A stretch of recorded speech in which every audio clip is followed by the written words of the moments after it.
آج ہم بات کریں گے سامری جادوگر کے بارے میں۔ فرعون کی ہلاکت کے بعد بنی اسرائیل اس کے پنجے سے آزاد ہو کر سب ایمان لے آئے، اور حضرت موسیٰ علیہ السلام کو اللہ کا یہ حکم ہوا کہ وہ 40 راتوں کا کوہ طور پر اعتکاف کریں، اور اس کے بعد انہیں کتاب دی جائے گی۔ چنانچہ حضرت موسیٰ علیہ السلام کوہ طور پر چلے گئے اور بنی اسرائیل کو اپنے بھائی حضرت ہارون کے سپرد کر دیا۔ آپ 40 دن تک دن بھر روزہ دار رہ کر ساری رات عبادت میں مشغول رہتے۔ بنی اسرائیل میں ایک حرامی شخص تھا جس کا نام سامری تھا، جو طبعی طور پر نہایت ہی گمراہ آدمی تھا۔ اس کی ماں نے برادری میں رسوائی اور بدنامی کے ڈر سے اس کو پیدا ہوتے ہی پہاڑ کی غار میں چھوڑ دیا تھا، اور حضرت جبریل علیہ السلام نے اس کو اپنی انگلی سے دودھ پلا پلا کر بڑا کیا تھا، اسی لیے یہ حضرت جبریل علیہ السلام کو پہچانتا بھی تھا۔ اور دوسری طرف حضرت موسیٰ علیہ السلام کی پرورش فرعون کے گھر میں ہوئی تھی، مگر خدا کی شان، فرعون کے گھر پر پرورش پانے والے حضرت موسیٰ علیہ السلام تو خدا کے رسول ہوئے، اور حضرت جبریل علیہ السلام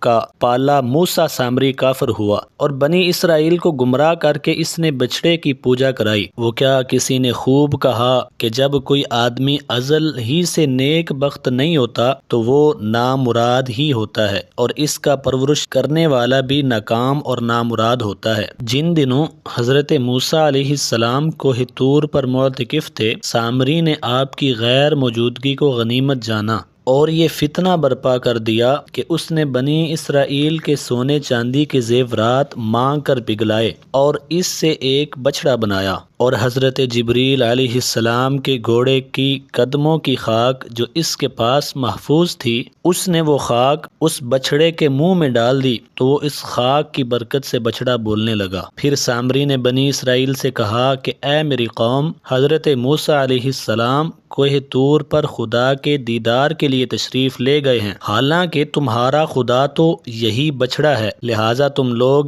اسی کی عبادت کرو۔ سامری کی اس تقریر سے بنی اسرائیل گمراہ ہو گئے، اور 12,000 آدمیوں کے سوا ساری کی ساری قوم نے چاندی سونے کے بچڑے کو بولتا دیکھ کر اس کو خدا مان لیا، اور اس کے آگے سجدہ ریز ہو کر اس بچڑے کو پوجنے لگے۔ چنانچہ اللہ تعالیٰ نے ارشاد فرمایا، جس کا ترجمہ یوں ہے، اور موسیٰ کے بعد ان کی قوم نے اپنے زیوروں سے ایک بچڑا بنا لیا جو بے جان کا دڑ تھا اور گائے کی طرح بولتا تھا۔ جب 40 دنوں کے بعد حضرت موسیٰ خدا سے ہم کلام ہو کر اور تورات شریف ساتھ لے کر بستی میں تشریف لائے اور قوم کو بچڑا پوجتے ہوئے دیکھا تو آپ پر بے حد غضب اور جلال طاری ہو گیا۔ آپ نے جوش غضب میں تورات شریف کو زمین پر رکھ دیا اور اپنے بھائی حضرت ہارون کی داڑھی پکڑ کر ان کو ڈانٹنا شروع کر دیا، اور فرمانے لگے کہ تم نے ان لوگوں کو اس کام سے کیوں نہیں روکا؟ حضرت ہارون علیہ السلام معذرت کرنے لگے، جیسا کہ قرآن مجید میں ہے۔